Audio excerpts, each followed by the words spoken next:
A esta hora está con nosotros aquí en Dos Puntos Javier Flores, que es el director del área de conflicto y seguridad de la Fundación Ideas para la Paz. Doctor Flores, gracias por estar con nosotros y bienvenido. No, muchísimas gracias a ustedes por la invitación. ¿Cuál es el mayor desafío en estos momentos en materia de seguridad que debe afrontar el gobierno del presidente electo? Uy, pues desafíos muchos. Yo diría que uno de los principales, por no decir el principal desafío, es que hoy tenemos el mayor número de disputas territoriales entre actores armados no estatales de la historia del país. Nunca en nuestra historia habíamos tenido 14 disputas territoriales entre distintos actores no estatales en Colombia. Este gobierno recibió el 7 de agosto del 2022 7 de estas disputas activas y entrega el país con el doble de disputas activas, es decir, 14. Y en esas zonas de disputas activas en Colombia digamos, representan más del 60% de las cifras de impacto humanitario. Es decir, ahí las comunidades, sobre todo comunidades rurales, la están pasando muy mal. El país que recibe el presidente Abelardo de la Espriella es un país no solamente con estas 14 zonas, digamos, de disputas activas, sino con otros más de 500 municipios con algún tipo de gobernanza criminal por parte de estos actores no estatales. Y esos dos desafíos, disputas por un lado entre actores que están disputándose el ecosistema de economías criminales allí existente y por el otro, sectores del país con algún tipo de control territorial y de gobernanza criminal, son dos de los principales desafíos que tiene el nuevo gobierno. Doctor Flores, pero precisamente cómo se hace para recuperar el control territorial en regiones donde hoy mandan esas estructuras armadas ilegales. ¿Cuál sería, digamos, que el primer paso a seguir para poder retomar ese control?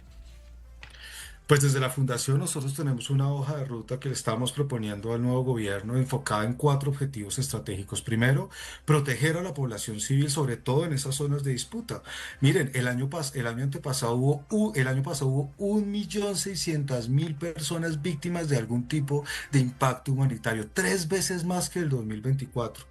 No tiene sentido que algunas personas del gobierno saliente digan que están entregando un mejor país en materia de seguridad.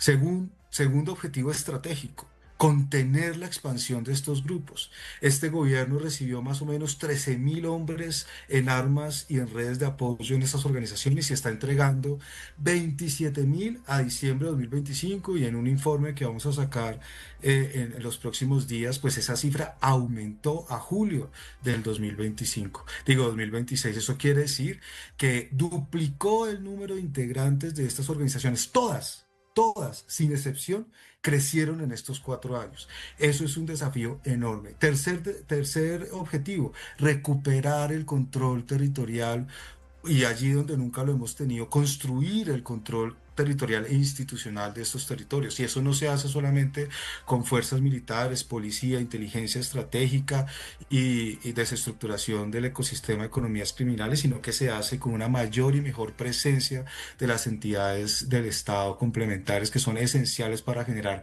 desarrollo endógeno. Y cuarto objetivo estratégico, tiene que fortalecer las capacidades no solamente de nuestras fuerzas militares y de policía, sino de la justicia, porque recordemos que la ecuación cambió.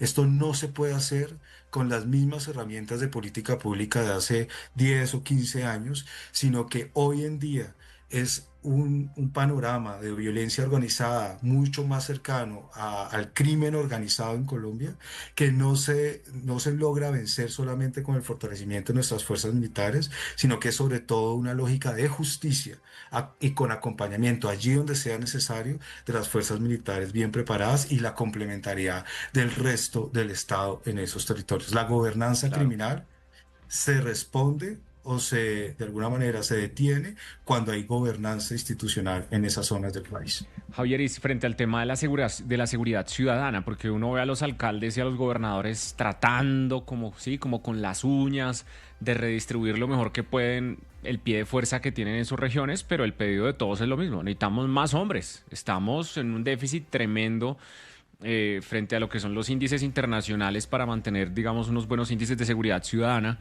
pero para eso se necesita plata y plata no hay. Es decir, no hay plata para contratar más policías, no hay plata para formar más policías. Este gobierno, digamos, lo que hace es que les sube el salario, les mejora una cantidad de condiciones que hacen aún más caras las fuerzas militares. ¿Cómo hacemos para ese balance? Porque uno dice, sí, necesitamos más pie de fuerza, necesitamos es billete.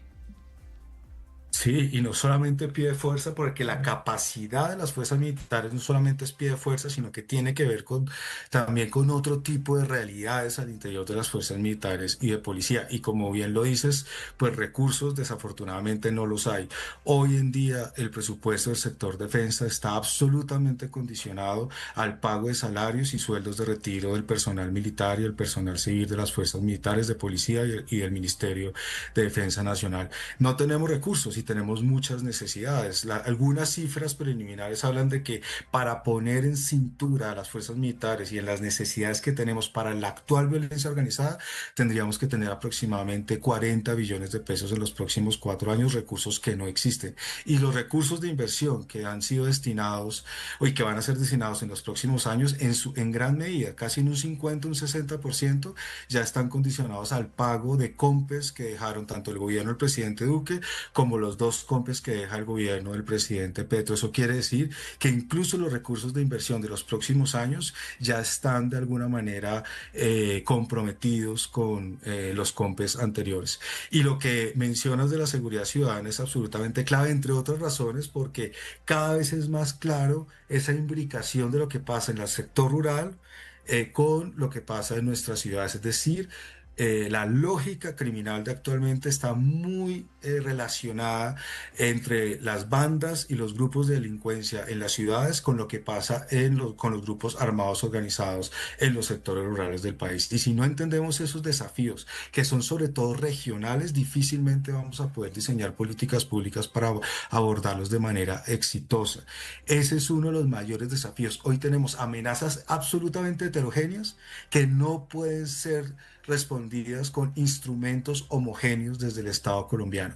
Pero donde tenemos que golpear con mayor fuerza es en la desestructuración del ecosistema de economías criminales. Golpear las finanzas de estos grupos es absolutamente esencial. Y mire, este dato que a mí me parece triste. La Unidad de Inteligencia y Análisis Financiero, la UIAF, que es la inteligencia financiera del Estado colombiano, tiene 34.000 millones de pesos al año. Eso es una vergüenza para un país que tiene en las economías criminales uno de sus mayores desafíos de seguridad nacional. Si nosotros no logramos, primero, obviamente, recuperar la confianza en la UIAF, pero también financiarla como es debido y articularla con la Fiscalía General de la Nación y otras instancias digamos, de investigación y judicialización en Colombia, no vamos a lograr combatir los fenómenos que están pasando hoy en el país. Y debemos dejar de narcotizar el problema. El narcotráfico, los cultivos de coca siguen siendo importantes, pero tenemos otras economías que sin lugar a dudas están dándole mucho más oxígeno y recursos a estas organizaciones. Hoy representan ese desafío entre el 4 y el 6% del Producto Interno Bruto. Es un desafío gigantesco del que difícilmente podremos salir si no lo tomamos en serio. Javier, está claro que solos no podemos, ¿no? La gente del común en la calle nos preguntamos, ¿y si de las Espriella el nuevo presidente viene y acepta una ayuda externa para combatir todo esto del narcotráfico, todo esto del narcoterrorismo, todo lo que estás explicando? ¿La Fundación está de acuerdo? La cooperación internacional en estos temas ha sido histórica en Colombia. Nosotros necesitamos, como otros países, del apoyo internacional para tener una mejor inteligencia, una mejor capacitación, mejorar nuestra doctrina y sobre todo a través del trabajo conjunto y coordinado, impactar el ecosistema de economías criminales que trascienda a Colombia. Es que hoy en día, digamos, el conjunto de las amenazas transnacionales supera la fragmentación estatal y seguimos respondiendo a ese desafío transnacional con políticas nacionales. Si eso sigue así, ningún país podrá ser exitoso. Por lo tanto, una buena cooperación internacional y una buena cooperación binacional con los países que así necesitamos, nuestros países fronterizos, pero también países de destino de las principales, digamos, economías ilícitas, como la coca, como la marihuana, como la amapola, que también producimos en Colombia y se nos olvida, pues difícilmente, insisto, podremos abordarlo claro, la fragmentación en la respuesta estatal, que es tan común en América Latina y en el mundo, es uno de los grandes problemas que es aprovechado por digamos, por esos grupos transnacionales para lograr profundizar su control en territorios como el nuestro. Entonces, sin lugar a dudas, no solamente estamos de acuerdo, sino que promovemos la cooperación internacional en esta materia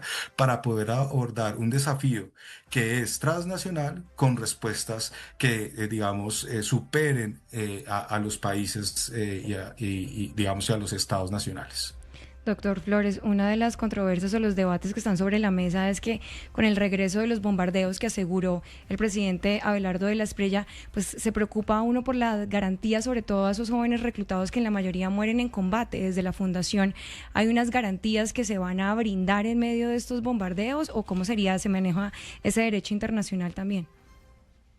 No, sin lugar a dudas, Colombia tiene unos procesos para ejercer este tipo de herramientas de política pública de la mejor manera. Eso requiere de una inteligencia bastante táctica, humana y en algunas instancias estratégica para poderlo hacer de la manera más responsable posible, respetando el derecho internacional humanitario y los derechos humanos. Ahora bien, si tenemos una reflexión que se la hemos hecho al gobierno saliente y también se la hemos hecho al gobierno entrante, y es que las herramientas de política pública del pasado, como los bombardeos, son absolutamente insuficientes para responder a las amenazas que tenemos hoy.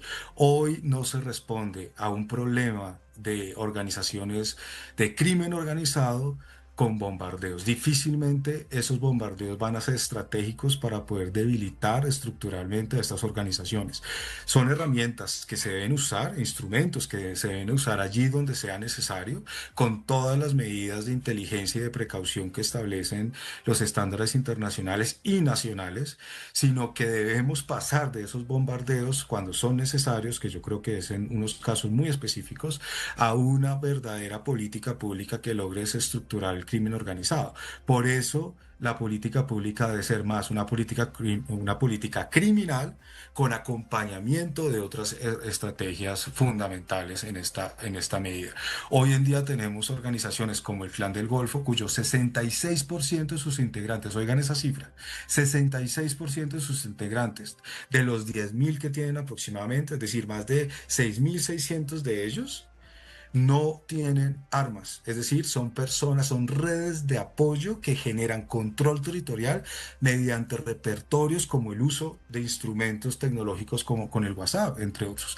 Es decir, que a ese tipo de redes no vamos a responder con bombardeos, vamos a responder con o debemos responder con políticas públicas mucho más innovadoras y reconociendo el actual panorama de crimen organizado que vive Colombia y que es básicamente una forma de actuar del crimen transnacional.